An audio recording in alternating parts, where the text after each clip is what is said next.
Olá! Nesse atual momento delicado que estamos atravessando, talvez estejamos também vivendo a era das lives, né? Que está muito na moda. E na última semana foi interessante que nós estávamos conversando, né? E pessoas expondo que viram a live tal, comentando sobre outra live de fulano e de ciclano, né? E eu não havia visto nenhuma delas, né? Não acompanhava nenhuma delas, né? E aí eu fui questionado, mas você não gosta de live? Aí eu respondi, eu gosto, desde que o assunto me interessa. E o espanto de eu não estar vendo essas determinadas, essas citadas lives, é porque elas geralmente são as mais vistas, né? As mais comentadas, porém o assunto não me interessa. E é interessante que me fez recordar um fato super interessante, que de uma palestra, né, de uma pessoa que se dizia o ultra mega universal coach não sei das quantas, formado pela escola sei lá de onde e tal, super famoso, super conceituado.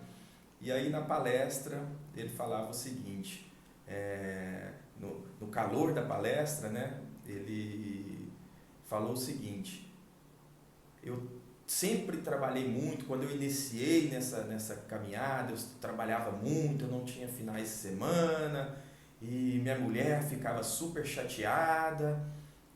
Só que hoje eu trabalho mais do que eu trabalhava antes, eu praticamente não tenho finais de semana, eu trabalho à noite, porém a minha mulher gosta muito de morar numa mansão e andar no carro importado.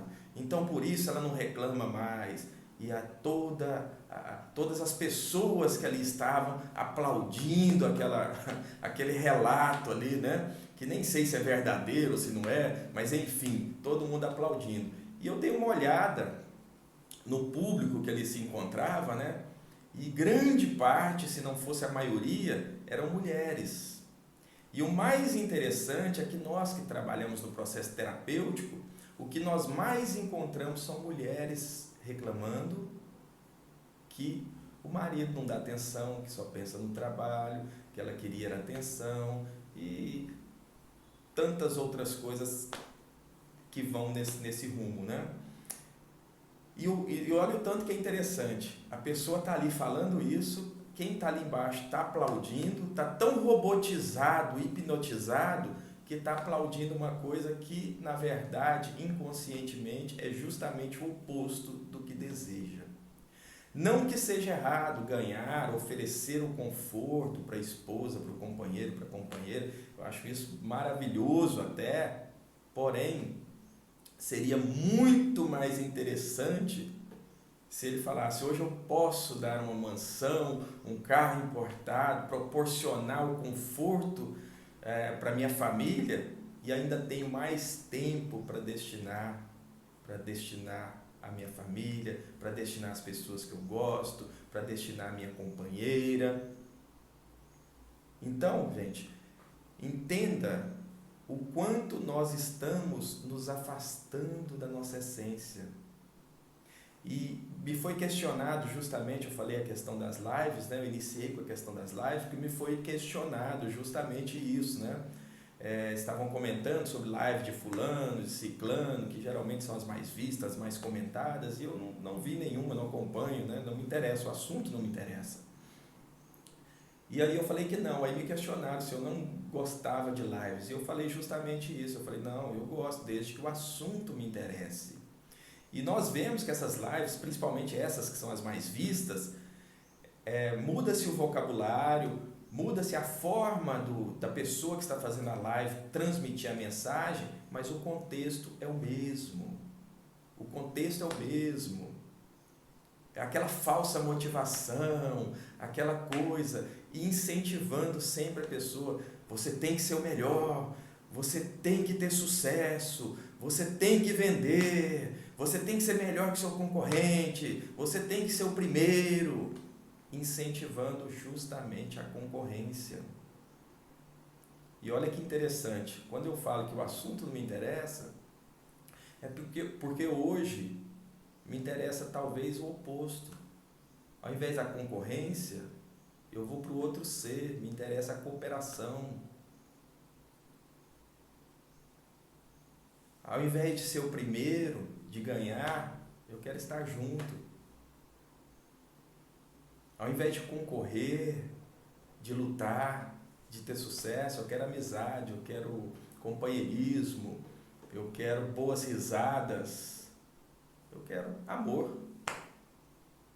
Então tenha certeza que lá, seja live, seja vídeo, seja qualquer conteúdo que contenha o que eu acabei de falar, eu vou acompanhar, eu vou assistir, eu vou estar ligado e eu vou estar muito satisfeito em estar auxiliando para que esse movimento cresça em direção de algo tão nobre como são esses sentimentos e que estão ficando cada vez mais raros.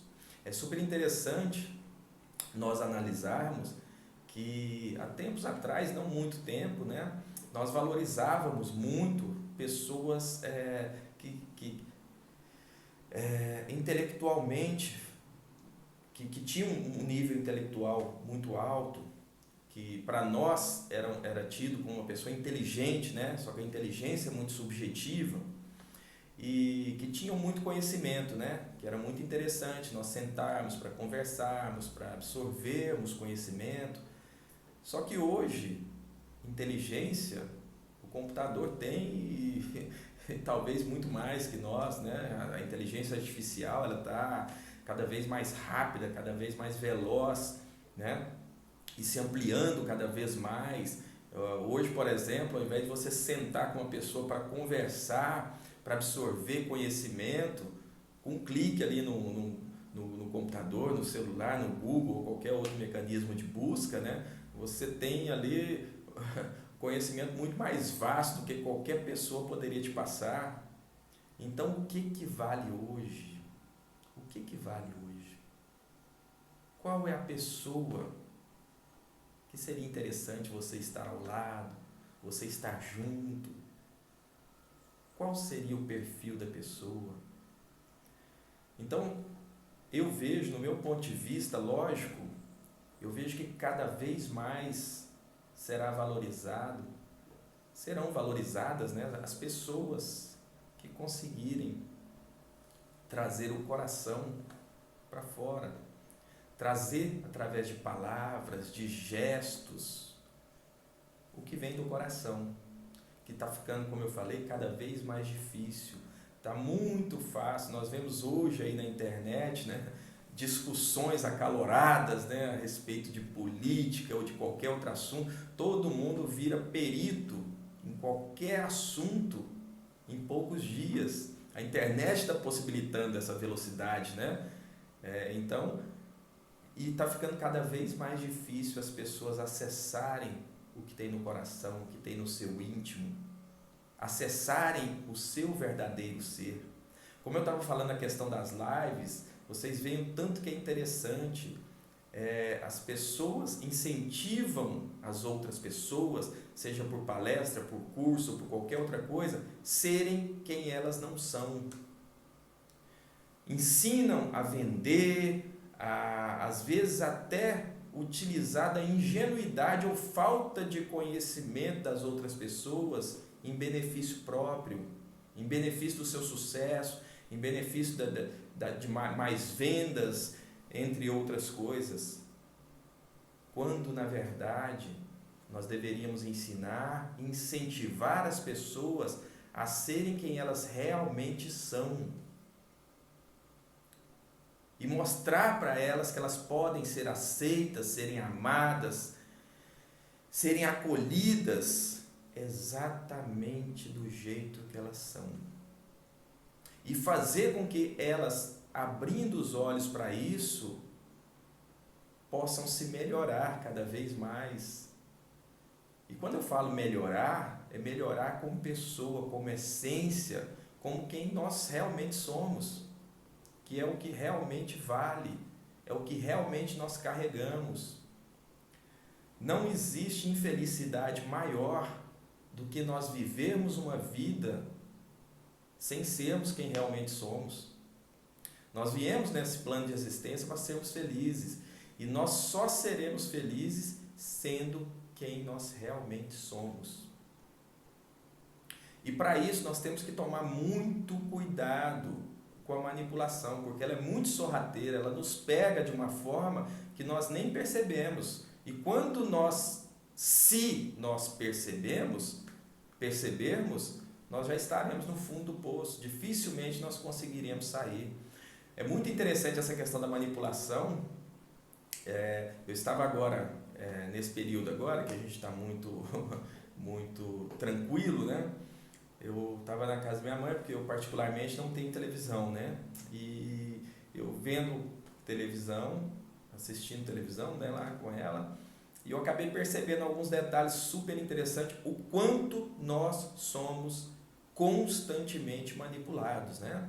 Eu acredito que aqui a maioria de vocês já devem ter visto, né, os prédios onde instalam-se, onde são instaladas pelo menos as principais emissoras de televisão na sua cidade, no seu estado, né?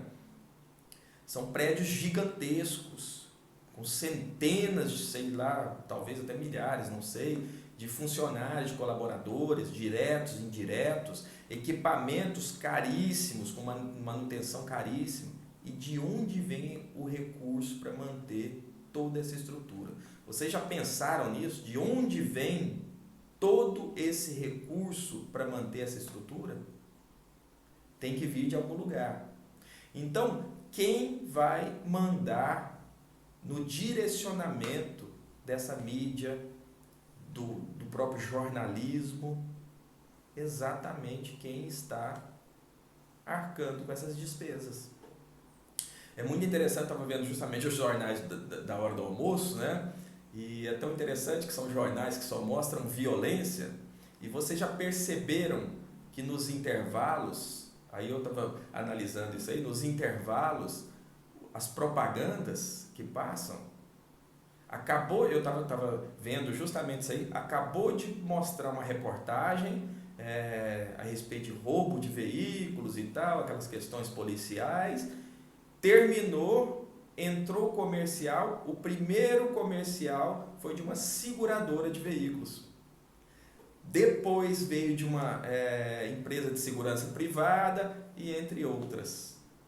Olha que interessante. Primeiro coloca na sua cabeça que a violência está exacerbada, que o roubo de veículos está crescendo e que está cheio de ladrão e de não sei o quê, e logo depois vem a propaganda da seguradora. Num outro contexto, eu estava vendo também um jornal a nível nacional, falando justamente dessa questão da crise, a respeito da pandemia, da crise, e vieram nos blocos, várias propagandas de bancos, umas propagandas lindas, falando dos comerciantes, dos empresários que podem contar com o banco. Olha que interessante. E nós, como nós sabemos, né, todo mundo está praticamente na mão dos banqueiros, né? É um dos segmentos que comandam o mundo. E para fechar aqui essa outra análise dessa manipulação, e que se vocês analisarem agora, observarem, né, com mais atenção, vocês vão perceber o que eu estou falando. E aí, falando justamente da Covid, do caos no sistema público de saúde, e quando entrou o comercial, veio lá o gerente comercial, não sei das quantas, de um famoso plano de saúde que nós temos, falando que eles têm apenas 2 unidades que tiveram que ser fechadas, mas todas as outras estão funcionando em pleno vapor para atender melhor você. Olha que interessante. Então, primeiro, ele te coloca num estado emocional, mesmo que seja inconsciente, abalado, e depois te vende a solução. E com isso, nós vamos constantemente sendo manipulados. E outro fato interessante que tem acontecido nesse momento nosso aí de pandemia, né? De isolamento, e como eu falei, de lives, né? é o aparecimento de gurus. Eu estou impressionado com a quantidade de gurus que tem aparecido na internet. Todo mundo sabendo por que está acontecendo, o porquê que está acontecendo essa pandemia, e várias teorias, e teorias daqui, teorias dali. Então a gente tem que tomar muito cuidado com o que a gente ouve, de quem a gente ouve. E a gente tem que, na verdade, examinar tudo que a gente ouve com muita cautela, com muita atenção e com muita imparcialidade, que é o principal. E como eu falei anteriormente, ouvindo sempre o nosso coração. Nessa crise agora, período de crise que nós estamos querendo ou não atravessando, né? Também nos traz algo positivo, né? E uma das coisas que eu vejo analisando bem a crise, não só a crise, né? Mas fazendo um retrocesso, analisando outras crises, outros acontecimentos, né? Nós vemos aí que até se a gente aprofundar no próprio contexto, no próprio significado da palavra crise, né? Nós vamos chegar lá no fundo ao sinônimo de peneira, né? Então a crise, na verdade, ela também tem essa função de peneirar. E essa peneira vai realmente, em todos os segmentos, fazer com que permaneçam, né, somente quem realmente não passa por esses buracos da peneira. E nós já estamos sentindo, né, no nosso segmento terapêutico, né, muitas pessoas que realmente não tinham solidez, né, e que estão aí já se desintegrando. E estão ficando realmente quem era sólido e principalmente, como eu sempre falei, quem tinha a verdade como princípio e como linha de segmento, né? Então, nós temos que tirar também de todas as situações, inclusive esta a qual estamos atravessando, o lado positivo